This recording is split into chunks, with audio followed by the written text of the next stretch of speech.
우리가 계속해서 에베소서 말씀을 보고 있습니다. 여러분 사도 바울은요, 우리가 에베소서 4장부터는 그 말씀의 포커스가 바로 이 새 사람으로 변화된 성도의 삶에 대해서 구체적으로 집중하는 것을 우리가 보게 됩니다. 그래서 믿음을 가진 성도는 과연 어떠한 삶을 살아야 하는지에 대해서 이 사도 바울은요, 그 실제적인 삶의 지침들을 우리에게 말씀해 주시고 있는 거예요. 사도 바울은요, 우리가 변화된 그리스도인이라고 한다면 그들의 삶에 반드시 나타나는 특징들이 있다는 거예요. 그것은 하나님과의 관계에서뿐 아니라 바로 사람들과의 관계에서 더욱 그것이 드러난다라는 것입니다. 즉, 건강한 신앙의 삶은요, 이 하나님과의 그 관계에서만 경험하는 어떤 영적 신비함에 국한되어 있지 않다라는 거예요. 제가 예전에 참 오래전의 일인데 한 권사님이 계셨어요. 근데 그분은 새벽 기도도 빠지지 않고 하루에 기도도 몇 시간을 하는지 몰라요. 마치 교회에서 가장 어떻게 보면은 믿음이 좋은 권사님으로 소문이 나 있었던 한 분이 계셨어요. 그런데 문제는 성도들이 그분을 슬슬 피해 다닌다는 거예요. 아무도 그분과 함께 있는 것을 정말 불편해합니다. 하나님에 대해서는 그렇게 온갖 열정과 사랑을 다 표현하는데 정작 주위의 성도들과의 관계에서는 덕이 되지 않는 거예요. 제가 목회자니까 저라도 그분과 이야기를 많이 해야 되잖아요. 그래서 챙기면서 이야기를 해보면 너무나 안타깝게도 대부분의 말의 표현이 다 비난과 비판이에요. 그러다 이제 그러다 보니까 성도들의 입장에서는 좀 같이 있으면 어려운 거예요. 대화하기도 어렵고, 참 신앙생활도 오래 했고, 말씀에 대한 지식도 풍성하고, 또 영혼에 대한 사랑도 그렇게 깊어요. 그런데 문제는 그 신앙의 인격과 그의 삶이 받쳐주지 않는 모습을 보면서 참 안타까운 적이 있었습니다. 근데 여러분, 안타깝지만 신앙의 인격이 삶으로 드러나지 않는 믿음은요, 절대로 성숙한 믿음이 될 수 없다라는 것을 우리는 꼭 기억해야 하는 것이에요. 그래서 여러분, 신앙은요, 균형입니다. 균형. 하나님께 사랑받은 만큼 이웃에게 그 사랑이 나누어져야 하는 거죠. 하나님께 은혜를 받은 만큼 그 은혜를 주위 성도들에게 흘러가도록 섬기는 거예요. 성경 역사를 보면요, 하나님은 절대로 우리를 홀로 신앙생활하게 두지 않으십니다. 원하든 우리가 원치 않든 상관없어요. 하나님은 항상 우리를 공동체 속에서 그 믿음의 삶을 이루게 하신다라는 거예요. 가족 공동체, 또 이렇게 신앙의 교회 공동체, 또 사회 공동체 안에서 그 가운데에서 너희가 받은 그 은혜와 사랑을 그곳에서 선한 영향력으로 그들에게 나누라 말씀하시는 거죠. 그래서 오늘 본문은요, 그 신앙의 균형을 온전히 이루어가는 그러한 믿음의 공동체를 우리가 건강하게 세워나갈 뿐만 아니라 우리 개인의 삶에 있어서도 우리 거룩한 성도된 저와 여러분이 반드시 우리가 해야 될 것과 하지 말아야 할 것에 대한 두 가지를 오늘 본문은 우리에게 말씀하고 있습니다. 자, 먼저 하지 말아야 할 것이 있다라는 거예요. 27절 말씀을 같이 한번 읽어보겠습니다. 시작. 마귀에게 틈을 주지 말라.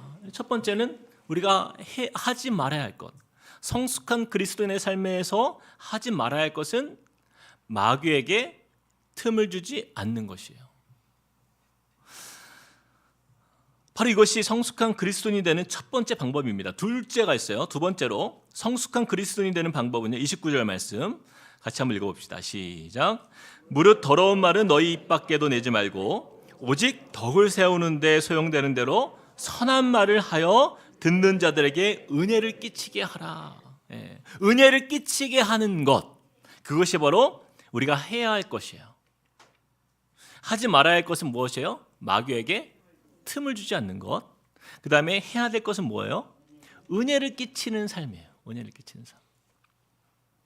바로 이러한 사람이 신앙의 균형을 온전히 이루어가는 성숙한 성도의 삶이다라는 것이죠.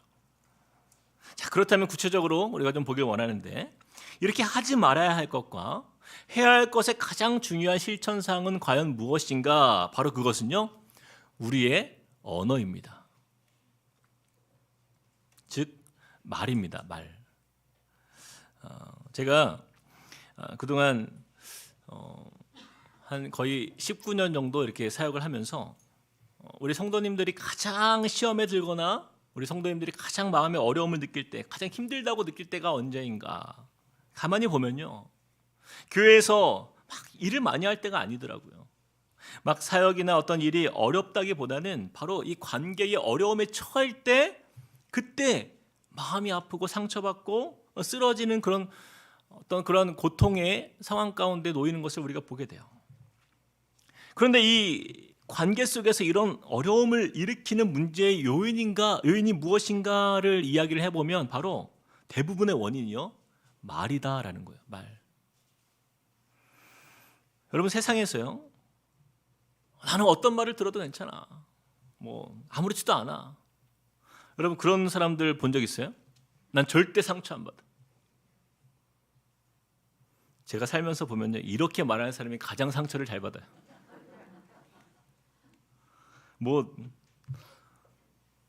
그런 사람 있잖아요. 난 사자 같습니다. 사자 같습니다. 여러분, 이런 사람은 세상에 없어요. 죄송하지만 다 우리는 새 가슴이에요. 새 가슴. 목사인 저도 새 가슴입니다. 강단 앞에 있으니까 다 여러분 포용하고 다 그럴 것처럼 보이죠. 저도 이제 성도님들과의 관계 안에서 한마디 들으면 그냥 잠을 설칠 때도 있어요. 그리고 사람들의 말 한마디로 인해서 넘어지기도 하고 저도 상심하기도 해요. 또 반대로 우리 성도님들의 어떤 그런 격려 말 한마디에 막 힘이 나고 막 위로가 되고 막 지쳐 있을 때 굉장히 하늘을 날 것 같은 그런 기쁨을 누리기도 합니다. 이제는 어떤 성도님이 저한테 와가지고 이런 말을 하더라고요. 목사님도 배가 많이 나왔네요. 그래서 충분히 가렸다고 했는데 이게 목사님은 안 그럴 줄 알았어요. 실망이에요. 제가 다른 걸로 실망을 드려도 이렇게까지 이걸로 실망을 드릴 줄은 제가 그냥 하루 종일 속이 막 더부룩하고 배에 힘을 주고 하는 거죠. 우리는 다 새 가슴이에요. 어떤 말을 들으면 정말 그 말에 하루가 좌지우지되고, 그렇죠? 그럼 때로는 말 한마디에 울기도 하고 웃기도 하고 그런 거예요. 우리 연약한 존재다라는 것이. 우리 옆에 사람에게 이렇게 한번 인사합시다. 프라이버시는 지켜줍시다. 자, 예전에 그 2002년도에 발간된 한 책이, 굉장히 유명한 책이 있었어요. 에모토 마사루라는 작가가 쓴 책인데, 물은 답을 알고 있다라는 책이에요. 이 책에 보면 사람의 말에 따라서, 우리가 말하는 그 단어에 따라서 그 말을 들은 물의 결정체가 바뀐다라는 거예요. 실제로 우리의 말에 의해서 물이 어떤 영향을 받고 또 어떻게 변하는지를 시각적으로 이렇게 선명하게 보여주는 그런 신비한 메시지를 담은 책이었습니다. 제가 이 책을 참 재밌게 봤는데, 이 책에 보면요, 이 물의 중요성에 대해서 이야기를 하는데, 여러분, 인간의 몸은 태어나기 전에 그 수정란 단계에 있을 때는요, 인간의 몸이 90%가 물이래요. 90%가 태어날 때의 몸의 이제 90%, 성인이 되면은 또 70%가 되고요. 세상을 떠날 때쯤에는 이제 사람의 몸에 50%의 물이 남아 있더라고요. 그래요. 이처럼 사람의 몸의 가장 중요한 요소 중에 하나가 물이다라는 것인데, 그래서 이 몸속의 물이 건강하게 그 몸을 유지한다라고 그렇게 보아도 무리가 없다라는 주장이에요. 그런데 참으로 신비하게도요, 그 물이요, 이 사람의 말에 영향을 받는다라는 거예요. 이것이 실험을 통해서 입증한 내용을 그렇게 책으로 이제 발간된 그 책의 내용이었어요. 여러분, 화면을 보시면 여러분, 같은 물을 놓고서 사랑해요, 감사해요라고 표현했을 때 그 물의 결정체가 완벽하게, 정말 이렇게 물의 결정체가 육각형 모양으로 아주 예쁘게 이렇게 일어나는 것을 보게 되죠. 그런데 거기다 대고 그 똑같은 물인데요, 멍청한 놈, 망할 놈, 죽인다, 이런 표현을 썼을 때, 그런 부정적인 말과 분노의 말로 물에다가 표현했을 때 그 물의 상태를 보세요. 전혀 결정체를 이루지 못하고 무질서와 혼란스러운 기괴한 모양의 물이 되었다라는 거예요.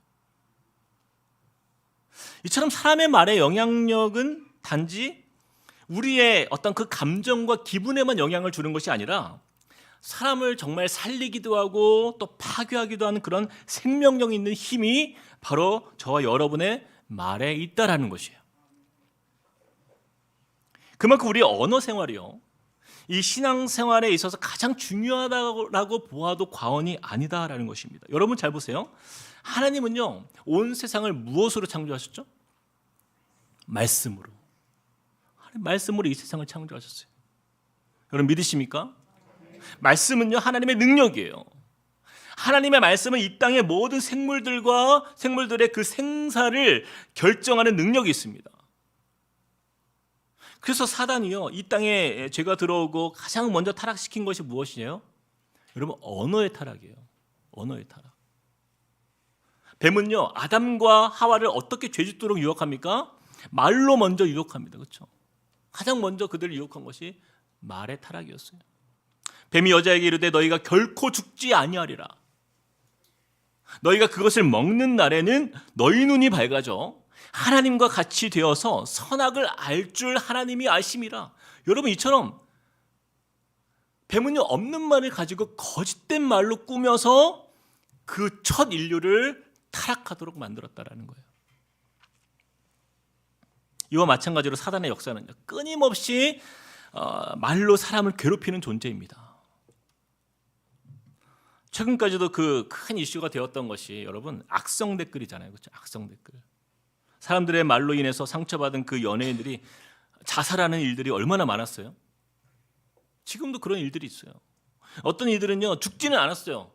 극단적인 선택은 하지 않았지만 말로 인해서 거의 생활이 어려울 만큼 정말 정신질환을 겪는 그러한 사람들이 얼마나 많은지 몰라요.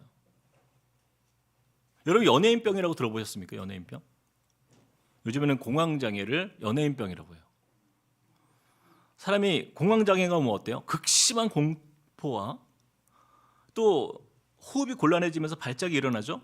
이 공황장애의 원인에 대해서 정확하게 밝혀지진 않았지만 여러 요인 중에서 가장 큰 비중을 차지하는 것 중에 하나가 무엇이냐면 대인관계에 의한 스트레스예요. 사람들과의 관계에서 오는 스트레스예요. 그래서 연예인들이 왜 이 질병에 많이 걸리는가를 살펴보니까 그들의 공통적인 특징이 있죠. 언제 자신의 인기가 추락할지 모르는 그 불안감이 있어요. 그리고 공인으로서 어쩔 수 없이 호불호가 갈리잖아요, 사람에게. 그러다 보니까 그 안티들로 인해서 악성 루머에 시달리고 또 불특정 그런 다수의 그런 어떤 사람들의 비난의 그 댓글들로 인해서 심각한 그 불안과 우울증을 겪는 경우가 허다하다라는 거예요. 그런데 이것이 목회자도 예외가 아니에요. 목회자도. 저는 목회자들 중에서 이런 어려움들을 겪는 그러한 목사님들을 참 많이 본 적이 있어요. 그만큼 말의 힘은요, 강력한 거예요. 우리가 신앙생활을 오래 했고 뭐 어떤 직분을 가지고 있고 여러분 그런 것들이 자신을 보호해 주는 게 아니에요. 이 말의 힘이라는 것은요, 굉장히 무섭습니다. 여러분 29절 말씀에 보니까 이렇게 말씀해요. 무릇 더러운 말은 너희 입 밖에도 내지 말라 이렇게 말씀하셨잖아요. 말이 우리에게 주는 그 영향력을 우리는 늘 생각해야 돼요. 제가 이것과 관련해서 얼마 전에 한 영상을 한번 보게 되었어요. 그 EBS 지식 채널이라는 프로 안에 그 욕의 반격이라는 제목의 주제에 그 영상이 있어가지고 제가 보게 됐는데, 여러분 세상을 사는 많은 사람들이 욕을 입에 달고 살죠. 그렇죠? 일반적으로 사람들의 25.7%가 습관적으로 욕을 한대요. 4명 중에 1명은 그냥 욕이 입에 달고 있어. 그냥. 우리 가운데 아무도 없겠죠. 네. 또 18.2%는 남들이 하니까 따라서 욕을 한다라는 거예요. 그러니까 사람들에게 영향을 받아서 똑같이 흉내내는 거예요. 그리고 17%의 사람들이 스트레스를 풀기 위해서 욕을 하고요. 8.2%의 사람들은요, 남들이 나를 만만하게 볼까 봐 그래서 욕을 한다는 거예요. 그런데 이 내뱉는 이 욕들이 얼마나 무서운지를 실험을 해본 거예요. 이 실험 대상자였던 청년들에게 여기에 대한 실험이라는 이런 얘기는 안 하고 그 대상자들에게 그 12개의 단어를 들려준 거예요. 그리고 기억나는 대로 이제 나중에 적어보게 한 거예요. 뭐 12개 단어 뭐 어렵지 않잖아요. 그렇죠? 잘 유심히 한 단어 한 단어 듣는 거예요. 근데 그 사이에 제작진이 중간에 욕을 넣어봤습니다. 듣기 평가를 하는데 욕을 그 안에 딱 넣어본 거예요. 근데 대부분의 참가자가요, 그 단어가 나올 때마다 하나씩 머릿속에 입력을 해가고 있었는데 그 욕이 나오는 순간 지금까지 기억했던 대부분의 단어가 다 잊혀진 거예요. 머릿속에 욕만 남아. 이 실험을 통해서 나타난 결과는 뭐냐면 욕의 장악력이에요. 장악력. 욕의 파워라는 거죠. 여러분, 욕은요 다른 단어보다 기본적으로 4배 이상 강력하게 기억이 될 만큼 영향력이 있다는 거예요. 욕을 들으면요 분노나 공포를 느끼게 하는 그 감정의 뇌를 강하게 자극하여서 우리의 이성적인 그 생각의 기능을 하는 그 뇌의 활동이 정지된다라고. 강한 부정적 표현을 듣는 순간 뭐예요? 이성적인 통제를 잃어버리는 거예요. 근데 중요한 것은 무엇이냐면 그 욕을 듣는 사람에게 미치는 영향보다 욕을 하는 사람에게 오히려 미치는 영향력이 얼마나 무서운지를 이 실험을 통해서 우리가 또 보게 돼요. 그 아까 제가 소개했던 그 책에 보면 물은 답을 알고 있다. 이 실험에서처럼 우리의 말에 의해서 물의 결정체가 바뀐다라는 것이 과학적으로 이렇게 증명이 된 이후에 요게 반격이라는 그 프로에서 사람의 입안에 고여 있는 이 침에 대한 연구를 해본 거예요. 사람의 입에 고여 있는 침에 대한 연구를 해본 거예요. 여러분, 평상시에 말을 할 때에 우리의 침 안에 있는 침전물이요 색깔이 없대요. 무색이래요. 그런데 사랑해요, 감사해요 이런 따뜻한 말들을 할 때에 사람의 침 안에서 만들어지는 침전물의 색깔이 분홍색, 핑크색의 색깔이 띈다고 합니다. 그런데 문제는 이거예요. 화를 낼 때 그 욕을 할 때 자신의 침 안에서 만들어진 그 침전물이 갈색으로 변한대요. 그래서 그거를 연구를 해본 거예요. 욕을 막 하고 그 갈색으로 변질된 그 침전물을 가지고 실험용 쥐에 이렇게 주사를 해본 거예요. 그런데 그 쥐가 곧 죽습니다. 여러분, 이것이 무엇을 의미할까요? 화를 내며 욕을 할 때 그 침은요 갈색의 독의 침전물로 바뀌면서 그 침을 누가 삼키고 있어요? 내가 삼키는 거잖아요. 본인이 삼키는 거잖아요. 자신은 다른 사람들을 저주하고 비난하면서 그 사람에 대해서 온갖 욕설을 내뱉음으로 인하여서 그 사람에게 자신이 스트레스를 푼다라고 생각할 수도 있는데 그게 아니라는 거예요. 오히려 그 독을 자기가 먹고 있다는 거예요. 삼키고 있다는 거예요.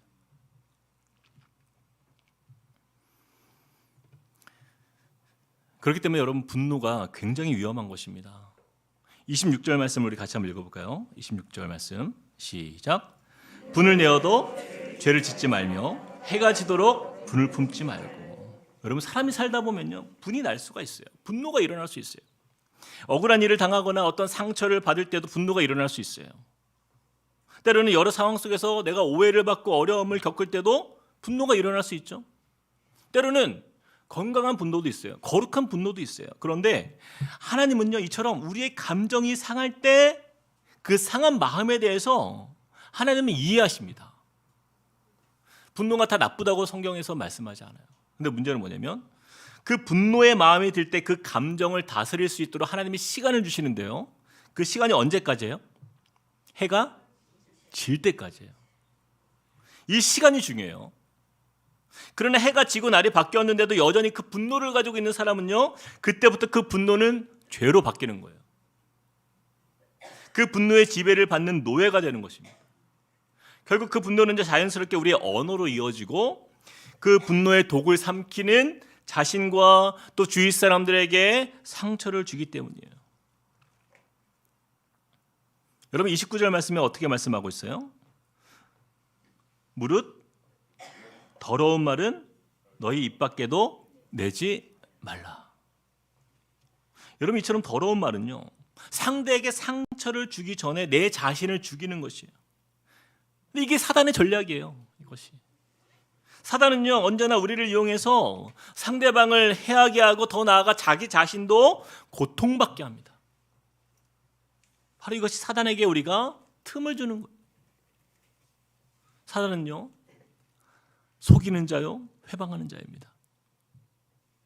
언제나 말로 우리를 이간질하고 오해하게 하고 하나됨을 깨트려요. 그래서 하나님의 사람을 무너뜨리는데 온 힘을 다하는 거예요. 그 도구가 무엇이라고요? 말이다라는 거예요. 그래서 건강한 교회 공동체와 그렇지 않은 공동체의 여러분 그 특징을 잘 보면요, 소문을 들어보면 알 수 있어요. 소문이 무엇이에요? 사람들의 말에 모여서 소문을 이루죠. 어떤 교회를 보면요, 별의별 이상한 소문이 그냥 무성한 교회들이 있어요. 그것이 건강하지 않은 교회의 특징이에요. 그 교회 목사님이 문제가 많다 하더라. 그 교회 어떤 성도들이 말이 많다 하더라. 그렇잖아요. 그 집사님이 거기에 집사님이 유별나다 하더라. 카더라 통신 여러분 들어보셨어요? 카더라 통신? 카더라. 검증되지 않은 말만 무성한.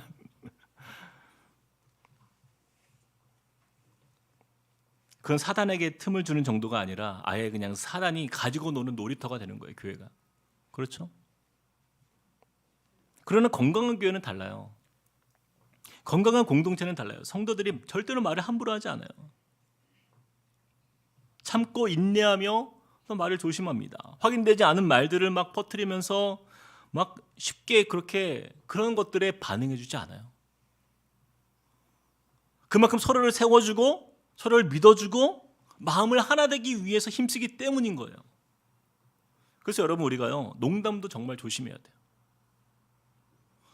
특별히 다른 사람의 허물을 가지고 웃기는 사람들이 있어요. 저는요, 제가 예전에 그런 목사님들 본 적 있어요. 설교를 하면서 한 사람을 바보를 만들면서 사람들을 웃겨요.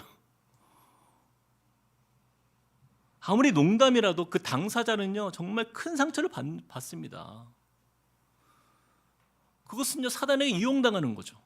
그렇죠. 그렇게 다른 사람을 깔아뭉개면 마치 자신이 높아진다라고 생각하는 거예요. 이런 것도 언어폭력인 것이죠. 그렇죠? 말에 겸손함이 없고 비아냥거리는 그런 말들이 입에 배어있는 그런 습관이 있다면 그것은 사단에게 농락당하고 있다는 사실을 우리가 빨리 눈치채야 돼요. 시편 59편 7에서 8절 말씀 우리 같이 한번 읽어봅시다. 시작. 그들의 입으로는 악을 토하며 그들의 입술에는 칼이 있어 이르기를 누가 들으리요 하나이다. 여호와여, 주께서 그들을 비웃으시며 모든 나라들을 조롱하시리이다. 여러분, 이 말씀을 보세요. 누가 하나님의 사람입니까? 아무리 자신이 하나님을 섬긴다 하고 주의 종이라고 하고 어떤 직분자라고 할지라도 입으로 악을 토하는 자, 그 입술에 날카로운 칼이 있어서 그냥 내 주위의 사람들이 그 말에, 그 날카로운 칼에 상처받고 그렇게 옆에 있는 사람들이 쓰러지는 모습을 본다라고 한다면 여호와께서 그들을 어떻게 하신다라고 말씀하고 있어요? 여호와께서 그들을 비웃으신다라는 거예요. 여러분, 이것이 얼마나 두려운 말씀입니까? 그렇죠? 여러분, 칼은요, 잘 사용하면 음식을 만들고 어떤 제품을 아름답게 손질하거나 우리 삶에 매우 유용한 도구지만, 그러나 강도의 손에 들리면요, 그것은요, 사람을 해치는 도구가 되는 거죠. 우리의 입술이 얼마나 위험한 도구인지 우리는 늘 기억해야 되는 것이에요.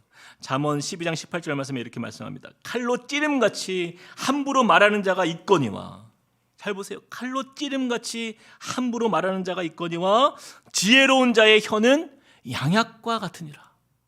보약이라는 거예요, 지혜로운 사람들. 여러분, 어떤 사람들이랑 같이 교제하고 싶어요? 어떤 믿음의 공동체 안에서 여러분 믿음 생활하고 있습니까? 막 만나면 정말 칼로 찌르는 것처럼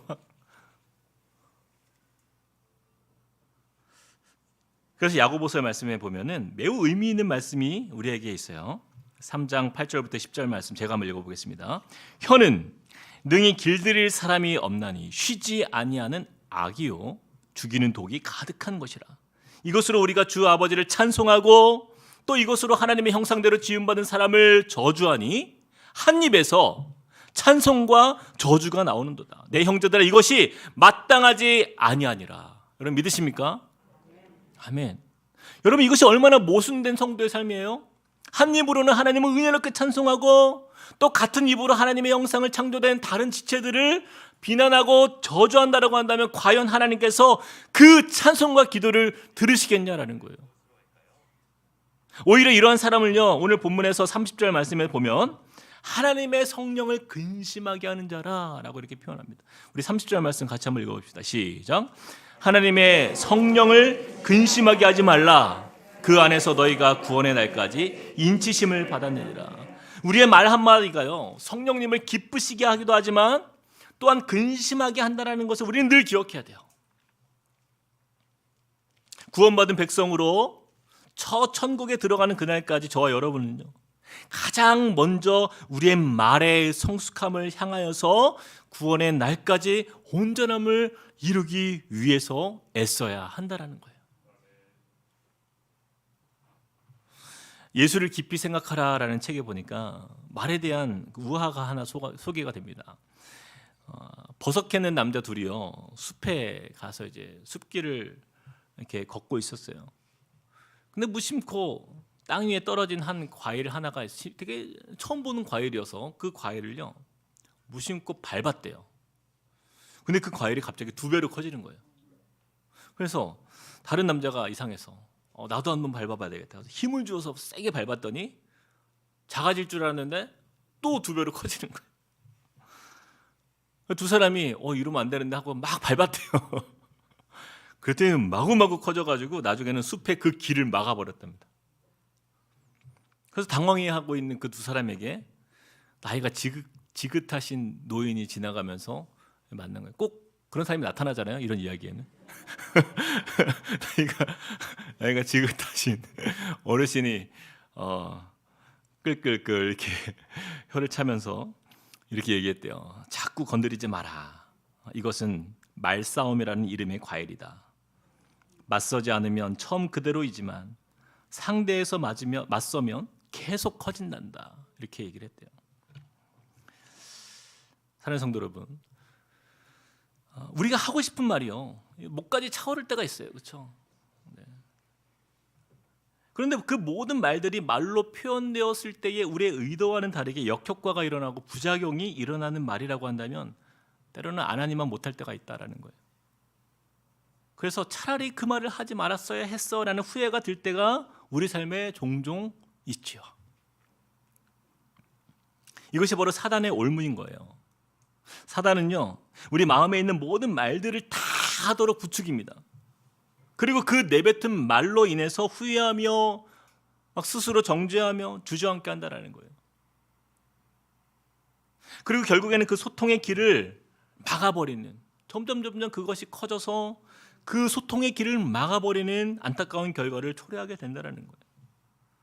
그렇게 다른 사람의 관계 안에서 그 병들게 하고 그 건강한 그 영적 생활을 방해하게 해서 하나님 앞에 나아가지 못하도록 미혹하는 사단의 전략인 것이에요. 그래서 우리는 항상 이 단어를 기억해야 돼요. 저를 한번 따라해 볼까요? 코람데오. 한 번 더, 코람데오. 하나님 앞에서의 뜻이에요. 하나님 앞에서. 하나님 앞에서.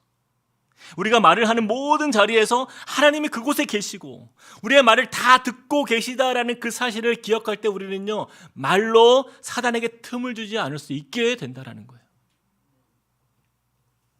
하나님께서 우리에게 입술을 주신 것은요, 29절 말씀대로 오직 덕을 세우는데 소용되는 대로 선한 말을 할 수 있도록, 그렇죠? 또 듣는 자들에게 무엇을 끼치게 하라? 은혜를 끼치게 하라는 거예요. 사람들에게 덕을 세우고, 첫 번째 또 선한 말을 하고, 세 번째 은혜를 끼치는 것. 이것이 하나님께서 우리에게 입술을 주신 것이에요. 때로는 우리가 부부 사이에도 말로 인하여서 앙금이 쌓이죠. 또 서로에게 상처를 줄 때가 참 많아요. 또 배우자뿐만이 아니라 자녀들 혹은 우리 부모들과의 관계 안에서 서운한 그 감정들이 우리로 하여금 마음을 상하게 할 때가 참 많이 있죠. 우리 공동체 안에서도 마찬가지예요. 우리 다락방 안에서도 누군가의 그 말 한마디가 우리의 영혼에 깊은 상처를 줄 때가 있다는 거예요. 그러나 여러분, 이제는요, 오늘 말씀을 의지해서 그 모든 말로 인한 죄의 모양을 끊어내야 하는 것입니다. 우리 31절과 32절 말씀 우리 한 번 더 우리 읽어보겠습니다. 시작. 너희는 모든 악독과 노함과 분냄과 떠드는 것과 비방하는 것을 모든 악이와 함께 버리고 서로 친절하게 하며 불쌍히 여기며 서로 용서하기를 하나님이 그리스도 안에서 너희를 용서하심과 같이 하라. 모든 악독과 노함과 분냄과 그 고함치는 것과 비방하는 것들을 여러분 우리가 버리기로 결단해야 됩니다. 쓰레기통에 넣으세요. 다시는 내가 찾지 않도록. 그리고 우리가 취할 것이 있어요. 바로 무엇이에요? 서로 친절하게 하며 서로를 불쌍히 여기며 서로를 용서하는 것이에요. 바로 이러한 사람이요, 덕을 세우며 은혜를 끼치는 사람이다라는 거예요. 여러분, 불쌍히 여기다라는 그 표현이 그 원어를 직역해 보면요, tender-hearted. 그래서 이것이 무슨 뜻이냐면 부드러운 마음을 얘기합니다. 부드러운 마음. 불쌍히 여기는 것은요, 부드러운 마음에서 시작이 되는 거예요. 그러므로 은혜를 끼치는 사람의 특징은요, 온화함이 있고 그 말에 다정함이 있어요. 그리고 따뜻한 마음을 가진 성도인 것입니다. 사랑하는 성도 여러분, 세상은요, 분노가 가득해요. 그 분노로 인해서 사단에게 지배당하는 세상 가운데 우리가 놓여서 살고 있습니다. 운전하며 거리를 나가보아도, 사회에서 직장이나 사업의 현장을 나가보아도, 여러분, 학교에서 초등학생들이 72%의 아이들이 욕을 하는 세상이에요. 남녀노소 모두 불만과 분노로 가득한 이 세대 속에 우리가 살고 있다는 거예요. 이러한 세상 속에서 저와 여러분이 구원받는 하나님의 백성으로 그 변화된 성도라는 증거 중 가장 첫 번째는 바로 우리 입술의 열매라는 것을 기억하시길 소망합니다. 혹시 여러분 중에 나는 부드럽고 따뜻하게 말을 하고 싶은데 자꾸만 나를 가만히 안 두는 사람들이 있어요. 내 마음에 막 분노가 일어나도록 충동질하는 그런 사람이 있습니다. 목사님, 어떻게 해야 됩니까? 그럴 때요, 32절 말씀을 기억해야 돼요. 그를 불쌍히 여기며. 얼마나 불쌍하겠어요. 그렇게 사는 사람 보면요, 그 사람, 저 사람 저렇게 살면 친구도 없을 텐데 나라도 친구가 되어줘야 되겠다. 그런 마음이 안 들겠습니까? 불쌍히 여기며 또 서로 용서하기를 하나님이 그리스도 안에서 너희를 용서하심처럼. 용서할 마음이 안 들잖아요. 그럴 때는 하나님이 나를 용서하신 것을 떠올려야 돼요. 나 같은 죄인을 용서하신 그 하나님의 사랑으로, 그래, 내가 용서하리라. 그냥 마음 같아서는 상대에게 똑같이 되갚아주고 싶고 그냥 내가 받은 대로 돌려주고 싶지만, 바로 그때 우리는요, 바로 이 불쌍한 마음, 불쌍히 여기는 그 마음, 그것을 가지고 용서하는 자리로 나아갈 때에 주님께서 그 가운데에 하나님 기뻐하신다라는 거예요. 사랑하는 성도 여러분, 우리는 사람을 세우는 말을 많이 하고 있습니까? 혹시 우리의 말에 가시가 있다면요, 여러분, 우리는 이것을 과감하게 걷어내야 돼요. 누구도 가시 돋친 말을 듣고 싶어하는 사람 아무도 없어요. 이것이 우리의 신앙의 인격이어야 합니다. 하나님께서 함께하는 사람의 증거는요, 그 입술에 있다라는 거예요. 부드러운 마음과 온화함과 그 따뜻한 말에 있다라는 사실을 여러분 꼭 기억하시길 주님의 이름으로 축복드립니다. 그래서 잠언 18장 21절 우리 마지막으로 한번 읽어보겠습니다. 시작. 죽고 사는 것이 혀의 권세에 달렸나니 혀를 쓰기 좋아하는 자는 그 열매를 먹으리라. 그 열매를 먹으리라. 죽고 사는 것이 혀의 권세에 있다. 내가 그 사람을 죽이기도 하고 살릴 수도 있다라는. 그러나 그 결과는요, 그 열매는요, 우리가 감당해야 되는 거예요. 우리 입술의 열매가 오직 하나님의 기쁨이 되고 하나님께 영광이 되는 그런 입술로 쓰임받는 저와 여러분이 되길 소망합니다. 그렇게 저와 여러분이 속한 가정과 우리 교회 공동체 그리고 나아가는 자리마다 우리의 말과 언어로 인하여서 하나님의 나라가 임하고 천국이 경험되어질 수 있도록 간절히 주 앞에 소망하며 나아가는 저와 여러분 되기를 주님의 이름으로 축복드립니다. 우리 시간 같이 찬양하시겠습니다. 우리 들은 말씀을 생각하면서 내 마음의 주를 향한 사랑이 우리 이 찬양으로 들어지길 원해요. 이 찬양의 가사를 보면요, 내 입술에는 찬양의 향기가, 주님 내 입술에 한 입을 가지고 정말 내가 두 가지 하나님을 찬양하고 예배하는데 또 한 입으로는 욕과 저주와 비난과 폭력이 난무하는 그런 입술로 사용되지 않기를 원합니다. 하나님의 주신 그 형상대로 우리가 믿음으로 사는 우리 모두가 되길 바라면서 함께 우리 찬양하겠습니다. 내 마음의 주를 향한 사랑이.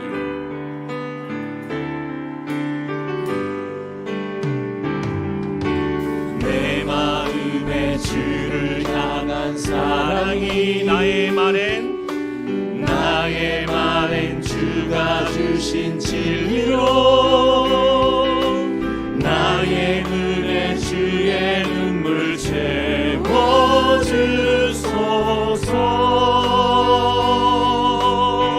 내 입술에 찬양의 향기가, 내 입술에 찬양의 향기가, 우리 두 손에는 주를 닮은 섬김이 나의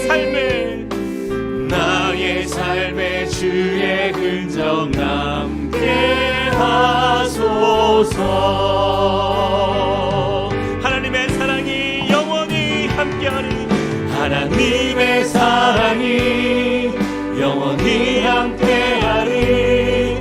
십자가의 길을 걷는 자에게, 순교자의 삶을 사는 이에게, 조롱하는 소리와 세상 유혹 속에도 주의 순결한 신부가 되리라. 내 생명 주님께 늘 하나님의 사랑이 영원히 함께하리. 하나님의 사랑이 영원히 함께하리. 십자가의 길을 걷는 자에게, 순교자의 삶을 사는 이에게, 조롱하는 소리와 세상 유혹 속에도 주의 순결한 신부가 되리라. 내 생명 주님께 드리. 우리 주신 말씀을 우리의 마음에 새기면서 같이 한번 기도했으면 좋겠어요. 너희는 마귀에게 틈을 주지 말라. 무릇 더러운 말은 너희 입 밖에도 내지 말고 오직 덕을 세우는 데 소용되는 대로 선한 말을 하여 듣는 자들에게 은혜를 끼치게 하라. 하나님, 나의 입술은 어디에 사용되고 있습니까? 혹시 사단에게 너무나 쉽게 이용당하고 마귀에게 틈을 주는 그런 나의 입술은 아닙니까? 하나님, 우리 입술에 파수꾼을 세워주시사 오직 덕을 세우는 데에 사용되게 하여 주시고, 또 나의 입술에 선한 말로 주님 바꾸어 주셔서 나와 함께 머무는 귀한 우리 성도들, 또 우리 가정에서, 또 직장에서 그들에게 은혜를 끼칠 수 있는 하나님의 사람 되게 하여 주시옵소서. 사람을 세우는 입술, 섬기는 입술, 위로하는 입술, 또한 칭찬하는 입술이 되게 하여 주시고, 우리 입술을 통하여서 우리 모든 삶 속에 정말 하나님의 영광이 나타나고 하나님의 기쁨이 되는 인생으로 주님 우리를 인도하여 달라고 우리 같이 한번 기도하며 주 앞에 나아가시겠습니다. 사랑의 하나님, 주님을 의지하며 믿음으로 나아갑니다. 하나님 함께하여 주시고 은혜를 더하여 주시옵소서. 하나님, 우리의 입술에 주님 주의 은혜를 더하여 주시옵소서. 하나님, 우리가 악한 정말 불을 내고 하나님 그 분노 속에서 하나님 우리 입술에 그 권세를 빼앗기지 않게 하여 주시옵소서. 하나님, 주께서 사는 것이 여의 권세에 달려있다고 말씀하셨습니다.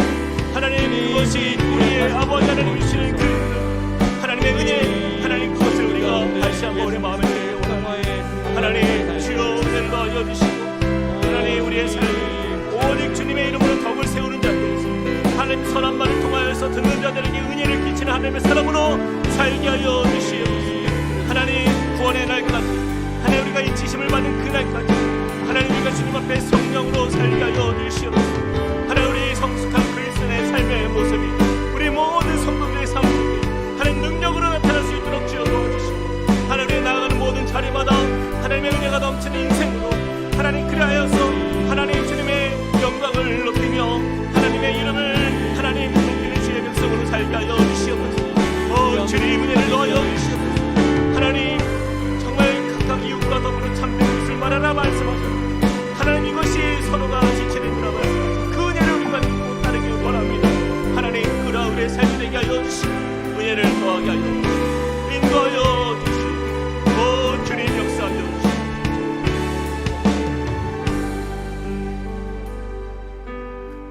이 시간 우리 가정과 또 우리 교회 공동체를 위해서 한 번 더 기도하기 원합니다. 하나님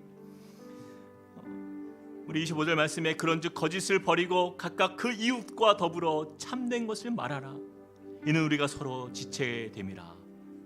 우리가 믿음의 공동체 안에서 가족 공동체를 이루고 또한 하나님 우리가 교회 공동체를 이루어가는 모든 삶 속에 하나님 참된 진리가 선포되어지는 우리의 삶이 되길 소망합니다. 하나님 정말 거짓된 것, 헛된 것들이 우리의 입술에서 즐겨 나누어지는 것이 아니라 하나님 참 하나님의 그 은혜가 우리 입술을 통하여서 증거되고 하나님 서로를 세워주며 믿음 안에서 화목한 가정으로 또한 그러한 믿음의 공동체로 우리 교회가 나아갈 수 있도록 은혜를 더하여 주시옵소서. 서로로 친절하게 하며 불쌍히 여기며 서로 용서하기를 하나님이 그리스도 안에서 너희를 용서하신 것 같이 하라 말씀하셨던 것처럼 하나님 그러한 따뜻한 마음이 온유한 마음이 우리 가정과 또 교회 공동체 안에서 우리의 입술로 표현되어질 수 있도록 그런 믿음의 공동체들이 될 수 있도록 축복해달라고 우리 같이 한 번 더 기도하며 주 앞에 나가시겠습니다. 사랑의 하나님 주님을 의지하며 믿음으로 나아가는 하나님 우리의 가정이 또 우리의 교회 하나님 그렇게 주님 거짓을 버리고 그 이웃과 더불어 참된 것을 나누고 진리의 공동체가 되게 하여 주시옵소서. 말씀의 공동체가 되게 하여 주시옵소서. 서로를 친절하게 하며 불쌍히 여기며 하나님 서로를 용서하며 하나님이 그리스도 안에서 용서하신다. 하나님 그렇게 주님 옆에 나아가는 우리 모두의 삶을 되게 하시옵소서. 하나님 그렇게 우리의 마음에 주님의 사랑이 임한다고 하나님 우리의 말에 씹어주신 그 진리를 가지고 하나님 우리의 찬양 입술로 하나님 우리 서로를 사랑하며 섬기며 나누며 하나님 그렇게 주님의 교회를 이루어가는 우리 모두가 되게 하여 주시옵소서. 능력으로 역사하여 주시고 하나님 그 은혜가 우리 가운데 충만하여서 모든 악독과 노함과 분냄과 하나님 저주하는 것들 비방하는 것들 하나님 모두 악의와 버릴 수 있는 하나님 처분할 수 있는 능력을 허락하여 주시옵소서. 오 주님 하나님의 성령을 근심하는 자가 되지 않게 하여 주시옵소서. 하나님 우리가 주님 만나는 그날까지 힘써 싸워 이기며 말씀으로 승리하는 주님의 자녀 되게 하여 주시옵소서. 하나님 우리의 가정과 교회를 지켜주시고 하나님 인도하여 주시옵소서. 하나님 우리를 주님 곁으로 이끌어 주시고 하나님 우리를 세워주실 주님의 말씀 주여 함께하여 주시고 아버지 함께하여 주시고 주님 우리를 충만케 하실 주님을 믿습니다. 주님 인도하여 주시옵소서. 우리 같이 우리 그 자리에 함께 일어나서 찬양하시겠습니다. 하나님의 사랑이 영원히 함께하리. 하나님의 사랑이 영원히 함께하리. 십자가의 길을 걷는 자에게 순교자의 삶을 사는 이에게 조롱하는 소리와 세상 유혹 속에도 조롱하는 소리와 세상 유혹 속에도 주의 순결한 신부가 되리라. 내 생명 주님께 주 사랑 나를 붙드시고 주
하나님의 성령을 근심하게 하지 말라.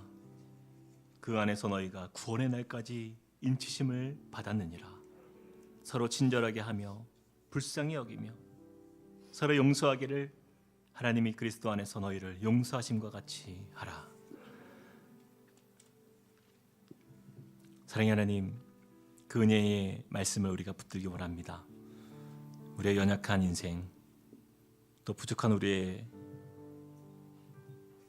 삶을 주 앞에 드릴 때에 참으로 우리는 실수가 많고 늘 후회하는 인생, 늘 주님께 회개하여도 다시 반복되는 우리의 연약함을 어찌할 수 없는, 하나님, 우리는 주님이 없이는 아무런 대책이 없는 부족한 존재입니다. 하나님, 그렇게 오늘 말씀을 통하여서 다시 한번 우리의 믿음을 드리며 또 삶으로 믿음으로 다시 한번 주님 앞에 결단하며 나아갑니다. 우리 입술의 모든 악독과 노함과 분냄과 저주하는 것과 비방하는 것을 악의와 함께 다 버릴 수 있도록 은혜를 더하여 주시고, 우리의 삶이 예수 그리스도의 그 성품을 닮아 하나님의 형상을 닮은 주님의 백성대로 주님 용서하며 불쌍히 여기며 따뜻하고 온유한 하나님의 백성으로 우리의 가정과 우리 교회 안에서 그렇게 본이 되는 덕을 세우는, 그리하여 믿는 자들에게 은혜를 끼치게 할 수 있는 하나님의 도구가 되게 하여 주시옵소서. 이제는 우리 주 예수 그리스도의 은혜와 하나님 아버지의 크신 사랑과 성령님의 감동, 감화와 교통하심이 오늘 말씀을 통하여서 성숙한 그리스도인의 삶을 살기로 우리의 입술로 다시 한번 고백하며 그 입술이 주님께만 기쁨이 되는 그 입술로 우리가 주 앞에 나아가기로 결단하는 귀한 주님의 백성들 머리 위에, 그리고 그 가정과 함께 꿈꾸는 교회 위에 이제로부터 영원토록 함께 하시기를 간절히 축원하옵나이다. 아멘.